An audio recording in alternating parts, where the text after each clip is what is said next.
They said I joke too much, that I don't fit the mold. But last time I checked, I'm the one still bold. Welcome to another episode of the Heart and Hustle podcast. I'm your host, Homer Hargrove, and today we're going to be talking about starting even when you don't feel like it. And I think that when we talk about overthinking, procrastination, and the discipline of starting, especially when you don't want to, it's easy to approach that with just this almost like a concept or an idea. And we don't necessarily visualize the moments that we procrastinate, or sometimes we don't even recognize that we're procrastinating. But I want to give an example that happened to me even today. It was this morning as I started my day.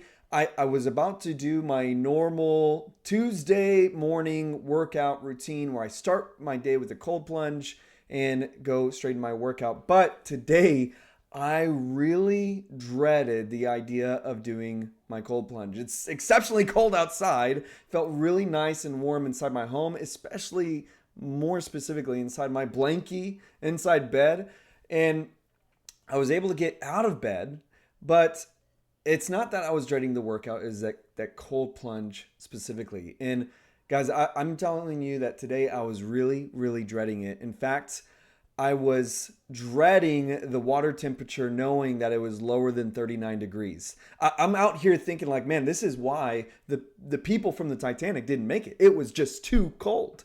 And I was stepping out of warmth into this freezing cold, and it made my body super tense before I even walked into the garage where my cold plunge is. And what I recognize after about an hour and a half of procrastination is how creative I was at avoiding what I was supposed to do. I started doing things that technically could be done. I could even argue they needed to be done. I mean, I put up blankets, I cleaned off the couch, I ironed my shirt for the day, I filled up my kids' water cups, for crying out loud. I mean, they need water. I let the dogs inside. I walked back and forth throughout the house. I checked my phone. I checked my emails. I checked my bank account. I checked my emails again. I even just would, right before going in the garage, like, so is there anything you want to talk about? To my wife. And I was just dreading every moment down to the last minute. And even when I finally went into the garage, I was just there standing beside my cold plunge in the dread. The whole time, I knew deep down exactly what I was doing. I was pushing off something I didn't want to do. I was replacing what I was supposed to do with things that didn't need to happen. I was excusing myself in these seemingly reasonable ways just to stay warm a little bit longer, just to delay the thing I didn't want to do. And guys, it took an hour and a half for me to do something that lasted 3 minutes. I'm only in there for 3 minutes, but an hour and a half of dread to put off something that only lasts 3 minutes. And what it speaks to procrastination, because I've not just done that for a cold plunge, and maybe some of you listening to this are thinking, well, that's pretty reasonable, it's cold. But I look at the way that I behaved today with the cold plunge, and it made me reflect on many moments where I did that before writing. To where I was supposed to write the sermon, or I was supposed to write a chapter of the book, I was supposed to do something, but I just didn't really know where to start. And I dreaded that moment of not knowing what to say and feeling stuck or writer's block, etc. And so I just put it off. And I find other things to do to fill up the time with what I should be doing. And see, procrastination disguises itself as productivity. It looks like staying busy. It doesn't look like twiddling your thumbs. It looks like I'm being responsible. It looks like I'm doing useful things so that I don't have to face the things that I'm avoiding. And this is the part about procrastination that leaves a lot of people in this realm of, I don't know where to start. And it's that these moments where you tell yourself that you're being efficient in that empty space that you don't want to deal with, but when in reality, you are postponing the discomfort. And for me, I wasn't avoiding the cold plunge because it was hard. I was avoiding it because I didn't want to do it. I didn't want the initial shock. I didn't want the first 30 seconds where my breath catches and every instinct in my body is yelling at me to get out. That moment of resistance was what I was really trying to escape. And I think about how often we do that with a meeting with somebody that feels confrontational that we don't want to have, an email that we need to send out. We could go over every kind of example of these moments where we don't really want to do that. So we fill up that time with empty tasks so that we could excuse ourselves from doing what we don't want to do. So now let's talk about overthinking as self-protection. As going back to my cold plunge, as I stood there stalling and stalling and stalling, I realized how similar this is to also overthinking in other areas of our lives.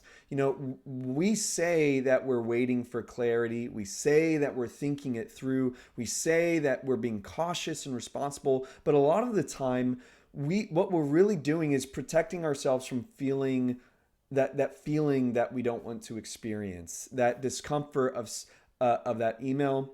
It might not going well, that tension from that conversation you're avoiding, that vulnerability of starting something before you really, really feel ready. And that overthinking becomes this delay tactic, and it lets us feel, like I keep saying, it lets us feel justified in staying comfortable. But when you finally allow yourself to just step in, don't allow yourself to continue to rearrange, to continue to check something else. Just step into the plunge. It may feel cold, exactly as cold as you may have thought, just like it was for me. For me, I think about how my breath caught, my body resisted, but something also interesting happens when we just jump in, is that that dread disappears. 30 seconds in the plunge, and now I'm just like, okay, the worst part is over. I'm here. I am here, and I all I got to do now is just continue on. And if you allow yourself to get past that overthinking phase, stop using overthinking as a segue to procrastination and step in, you're getting over the hardest part. And the thing it's like today, the thing that I had spent an hour and a half avoiding was now just happening. It wasn't looming anymore. It wasn't living in my head. Now it's finally contained. It's measured. It's finite. And 3 minutes later, it's over. And standing there afterwards, I'm just thinking about how we do this so much, that how we make that anticipation so much far worse than the experience itself. And I want us to really grasp that these moments, like even if it's like writing for you, maybe you're trying to prepare a message, an email, a letter, maybe you're trying to write your next book, and you have that moment where you're dreading and not knowing what to say. Just start by writing a word down. Type 3 words down. And go from there. It's that idea of dread. You're overthinking it, and you're afraid that you're not going to be able to really sustain this time. But at the end of the day, you just need a plunge. You need to get in there. And when I think, again, this 3-minute plunge that took 90 minutes of mental space because I let it. And that's what this avoidance does over and over. It stretches that discomfort instead of reducing it. It lets something small dominate far more time and energy than it deserves. And it shows up time and time again. And we need to understand that avoiding doesn't protect your peace. It is just draining it slowly. It is this total opposite of what we really want. And so that's why we need to choose to have discipline, sometimes without emotion. It's this moment where we are disciplining ourselves to just do it even though we don't feel like it. Not the kind that's driven by necessarily like motivation or hype, because that's this idea that you're gonna just feel this like mojo. You're going to feel this energy. We're talking about discipline that just starts quietly anyway. Discipline is the decision to move forward without waiting for your emotions to cooperate. It's the willingness to step into discomfort, knowing that the resistance is going to peak before it passes. And most of the meaningful growth in our lives doesn't come from the moments that felt ready. It comes from the moments where we acted despite the restraint, despite how we felt. It's not this idea of being reckless or impulsive. It's just being honest that this really sucks, but I know I need to do this, so I'm going to do it anyway. I'm going to sit here and I'm going to start writing. And even if I have to delete everything that I write for the next 10, 20, 30 minutes, at least I started doing what I know I'm supposed to be doing. And so one thing to help in being able to overcome this very sneaky way of procrastination is to name what you're avoiding. It's so practical because you can do it when you feel stuck and is just naming the thing that you're avoiding, naming it, not in this dramatic way. You don't have to cry about it, but just plainly, I'm avoiding this because it might be uncomfortable. I'm avoiding this because I'm afraid of the outcome. I'm avoiding this because I don't want to feel exposed. I'm avoiding this because it's brutally cold. When you name the dread, it stops being this vague, heavy cloud. And it becomes something specific. And specific things are able to be manageable a lot better compared to these vague concepts and ideas. You don't have to eliminate the discomfort. You just have to stop pretending it isn't there. Just express it, name it, and then you can start taking steps forward. And I want us to understand that the longer that I think about how I do this work, the more I realize that comfort always comes with a cost. Just like today, staying warm feels good until it costs you momentum. Staying safe feels good until it costs you growth. Staying comfortable feels good until it costs you peace. And starting may be uncomfortable, but dragging something out is going to be exhausting. What I've noticed is that we're not usually burnt out because we're doing what we need to be doing. Often when we do what we're supposed to be doing, what we feel called to do, it usually fills our cup. It feels like I'm not working, I'm doing something that I love.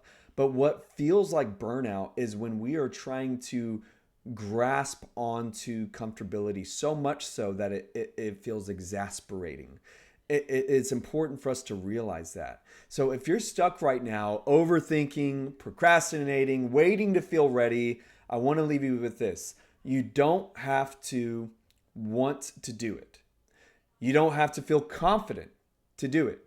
You don't even have to eliminate the discomfort, but you do have to do it. You just need to start.